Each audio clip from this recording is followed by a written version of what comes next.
If you're feeling overwhelmed about planning a solo trip or you don't know where to start, this video is for you. I am going to walk you through step by step how to plan a solo trip based on how I plan my solo trip. So depending on your own experience and your own comfort level, I would say that it's a really good idea to start with some self-reflection and some self-awareness. Of course, you can skip this part if you just don't feel like it's applicable to you, but if you've never traveled alone before, just take some time to reflect on yourself. And here are a couple things that you can think about. What types of environments do you like? What kinds of activities do you enjoy? What makes you feel safe? What brings you joy? What kind of trip do you want to have? And how much time do you want to spend alone? So not to sound too cheesy, but I feel like as women, there are some of us out there that really just give and give and give, and you give so much of yourself that sometimes catering to yourself can feel foreign and conflicting even without you noticing. I also think that by doing this, when it comes to our step of building your itinerary, it'll be a little bit easier because you already know what kind of things you want to do, what kind of things bring you excitement and joy outside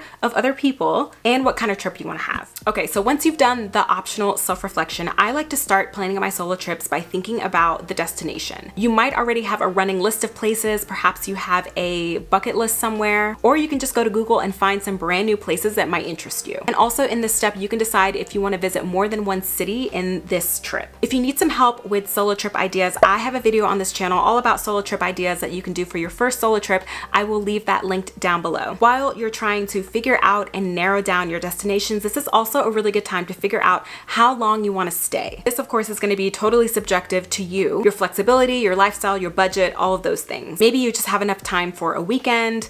Are you taking PTO with this? Or do you work remote and you're going to be traveling while you're working? All of these things are going to determine the length of your trip. Depending how far away that destination is from where you currently live, you can factor in time for traveling to the destination and back. So at this point, I have looked at my bucket list. I have spent a little time on Google. I have also narrowed down approximately how long my trip can be. I may at this point have one fixed destination of where I want to go, or I've narrowed it down to about a small list, maybe 2 or 3 destinations that I know I'm interested in traveling to. And it's totally okay to be at this point for a couple of reasons. One reason why it's okay not to have a single destination in mind at this point is because if you're traveling internationally, this is now the time where I would move into step 3, which is figuring out visas and documentation. This is only applicable to international trips, so if you are planning a domestic trip, then you can go ahead and skip this step and go straight to step 4. So to figure out visa information, the best place to start is your government's websites.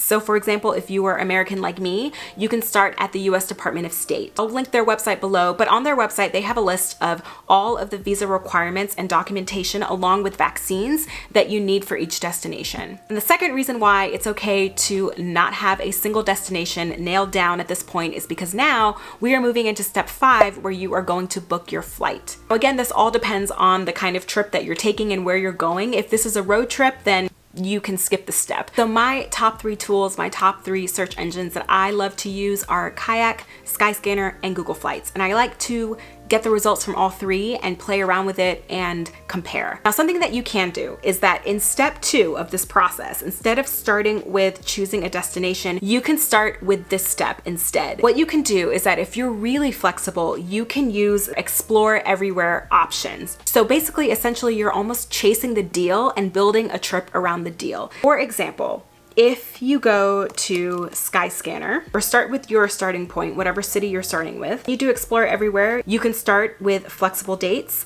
and choose whatever month. Let's say September, for example. A return date of September if you want, or and how you want to work it. So for example, we've got El Salvador here, we've got Puerto Rico, we've got Canada, Mexico. You can be as flexible, as open-ended, or as specific as you want to be. Also play around with the airports, especially if you live in a city that has multiple airports that you can use. So for example, if you live in New York, you can play around with flying out of JFK versus flying out of Newark versus flying out of LaGuardia. I search for flights on these search engines, but I book directly directly with the airline. That way I can be a little bit more protected if anything should happen to my flight. For example, the flight gets canceled. Now, most of these search engines are going to redirect you straight to the website, but sometimes they will give you some options on how to book. Like I know Google Flights will do that, but you want to make sure that you are booking directly with the airline. Now, I said that you can play around with the airport that you're departing from, but you can also play around with the airport that you're flying into as well, especially again if you're flying into a city that has more than one airport that you can choose from. Now we are at step 5, which is doing research and creating your itinerary. So by this point, I've got my destination and I've most likely booked my flight if needed. And here comes the fun part, at least fun for me. Now, this is where a lot of the work that you may have done in step 1, which is that self-reflection, is gonna come into play. Now you have all of that groundwork, you know what you like doing, what kind of trip you wanna have. You can use all of that now to research and to create your actual itinerary for your trip. Now, the details of the plans for your trip are gonna be totally up to you. So I like to do a lot of research because I like to have a lot of options. But again, this is your trip, so it's going to be totally up to you. You can research as much or as little as you want for your trip. Now, if you're more of a spontaneous travel and you want to do a little light research, but you don't want to do too much, you want to leave a little bit more up to however you're feeling in that moment, definitely check out this video, because in this video I have just a kind of layover of 6 important things that you should research before your solo trip. So I will link that video down in the description box. Now, obviously you're spending all this money to travel and to have this experience, and the last thing you want to do is when you get to your destination is spend time researching. Some destinations are really popular, so you need to book these attractions and do this research ahead of time so that you have tickets and you have your things lined up. So to create my itinerary, I start with research. And to start researching, I start with a simple Google search. I like to start my search with Google and then expand my search to blog posts, social media, Facebook groups. I usually Google things to do in my destination and what my destination is known for. So I usually start with those wider general things, and then I get more specific as I continue to search. So then after I spend a little time on Google, I'll then move over to social media. I'll go to Instagram, I'll go to TikTok. I will look at geotags, and then I'll also go into any travel Facebook groups that I am in, and I will type my destination into the search bar.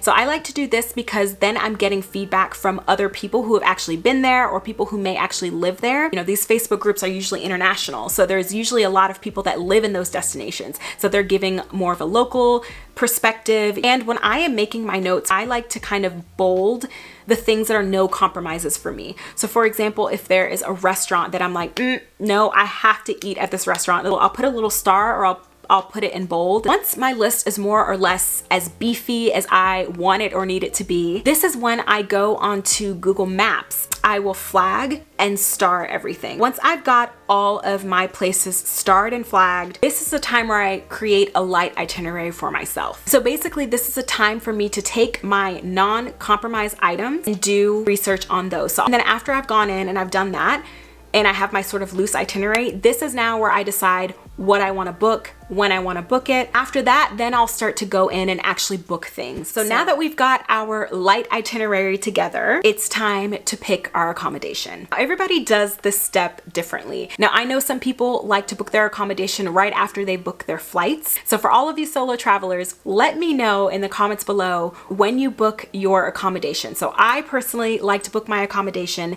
after I have created my light itinerary, or at the very least, after I've done my research. Once I've starred everything into Google Maps, now I can go into Google Maps and I can look at the clusters. So I like to book attractions that are a little bit away from the hotspots, but that are also in areas that are a little bit busier, because then I feel safer. I like to have a lot of people around me. I also feel safer going out at night if I choose to. Now for me, where I stay usually depends on the location of my destination, my familiarity with that destination with the city, and also my time frame. So on the cheaper end of accommodation, you've got hostels. This is really great for students, anyone who's on a budget, anyone who wants more of a social accommodation, because a lot of these hostels have really fun bars.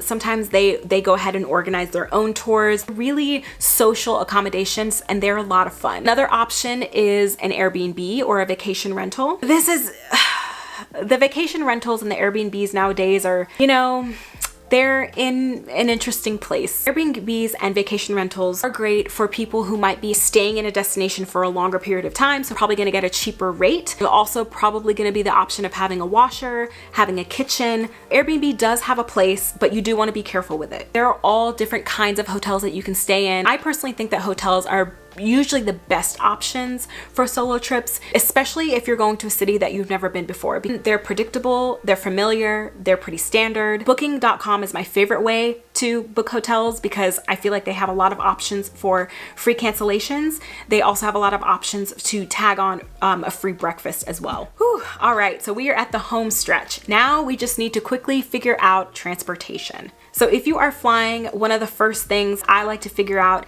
is how I'm going to get from the airport to my accommodation or the city center. If you're going to a major city, there might be a free shuttle that you can take. So a lot of hotels will have free shuttles. There might be also public transportation that you can take. And then after this, I like to figure out how I'm gonna get around in the city. There are some cities that are gonna be really easy to figure out. So you need to figure out if you're gonna Uber it, if you're gonna walk it. Is it more feasible for you to rent a car? Also, side note, this is also something you wanna take into consideration when you're booking your accommodation. So now, once you've done the legwork of choosing a destination, booking your flight, figuring out transportation, last step is packing. I do have a couple of videos on my channel about packing and I will link them down below. I really do not like packing, but when I have a packing list, I find it so much easier to not forget things. I personally like to create outfits. I like to pack carry-on only, but you can do whatever you want if you feel more comfortable checking a bag. I also like to use packing cubes when I'm packing to help me keep everything organized. And if you have no idea what I'm talking about or what packing cubes even are, you can learn all about them here in this video right here.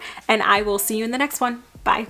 My friend made this shirt for me. Isn't it so cute? I love it. I love it.